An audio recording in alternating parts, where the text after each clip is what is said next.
Hey everybody, thanks for joining us here for this episode of Future Live Musicians. My name is Bobby James, and in this video, I'm going to show you how to get your music from your Mac computer into a Roland SPDSX sample pad so that you can start triggering your backing tracks live. This is a quick and easy way to play tracks while performing with your instrument or singing. Let's get to it.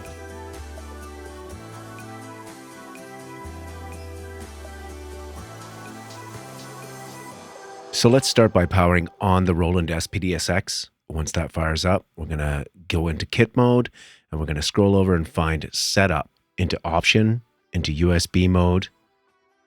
Let's take it back to Wave Manager and then plug in the USB for the SPDSX to be recognized as a hard drive. Then we're going to open up the SPDSX editor software. I'm going to scroll down till we find some empty kits. Here's a couple of kits that I've already been building. We're going to start this one again. Let's start up here. We're going to name it. And we've started. So it's Bang Your Drum, I Feel the Love, and When You Love Somebody. So there you go, W. Now what I like to do for a kit subname is the project, Future Live Musicians. And if it's on stage or if I have a stereo file or a file with a click in it. So this one is going to be for our stage. And it's going to be no click. That means we're just going to be using the SPDSX as a standalone player once the computer is not hooked up to it anymore. Okay, so let's go up to the first pad. And we're going to start to give this thing some properties. And this is dynamics are going to be on because we want to be able to play that like an instrument, softer or quieter. We only want it to play once a hit. And we're going to put it into mute group 1. Now for these other kits I've already made, we've already started with the pads going down to 7, 8, and 9. So let's do that. Give these the same properties. So mute group 1, dynamics off, because that track should just be as loud as it can be as soon as you hit it. And we're going to go back to mono. We only have to play once a strike. Let's go over here. Same thing, dynamics off, mute group 1, and 7, 8, 9, same thing. Let's go mute group, dynamics off, and mono. So that should set up our pads to play the samples. So we're going to double click on our sample in the browser, and that's going to bring up the Wave editor. I like to rename my samples just so they show up on the pad and I know what they are. So this is an abbreviation, Bang on Your Drum. Let's say stereo, ST.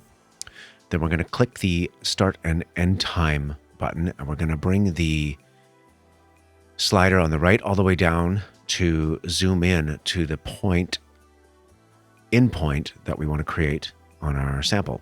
So head over to the left of the sample, which is the beginning, and just start clicking the plus button, and that's going to adjust our in point marker. Audition your in point with the play and the stop commands. Make sure that that downbeat hits so that when you strike that pad, it's starting right away. So we're going to click OK. That's going to save all the in-point information, and we're going to do that for all the rest of the pads. And now it's time to start loading up the samples. So Bang on Your Drum, stereo. That's the one we want to throw onto pad 7. I Feel the Love. This is our stereo file as well. And When You Love Somebody, there we go. Up in the top here, I like to have like a pad to kind of get me out of trouble. So I usually put a sub note, something to count in the band, like a cowbell or something. Just try that one. That is our standalone. We can play a boom pad and we can play 3 songs. So that's our easiest way to get our tracks into our SPDSX sample pad. We're just going to save that, make sure our kit is named. Bang on Your Drum, I Feel the Love, When You Love Somebody. That corresponds to these as an abbreviated name.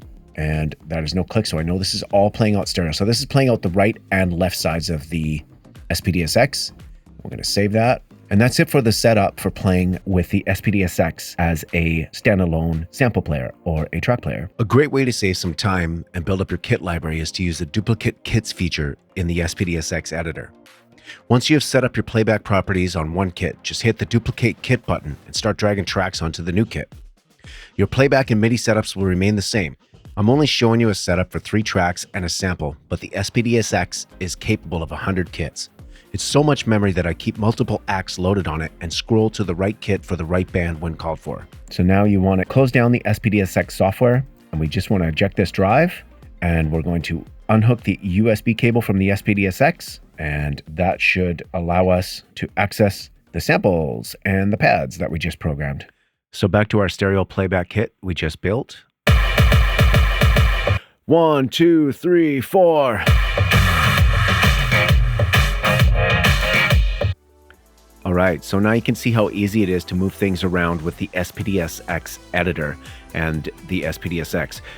Move your tracks around, set up the properties, use your stereo lines out, and hook up your headphones, and away you go. You can play with this thing on stage super quick and easy.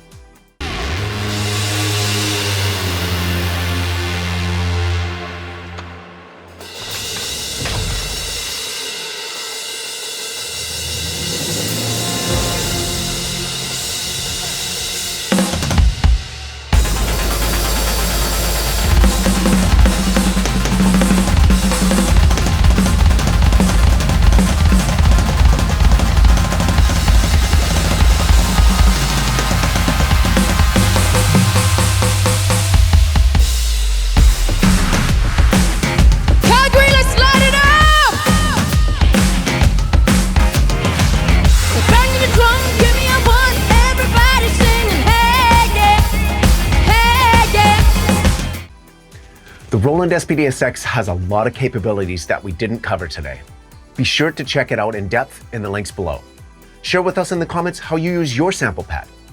Later in the series, I'm going to do a video about how to trigger audio and visuals at the same time with the SPDSX and Ableton Live, so make sure you look out for it.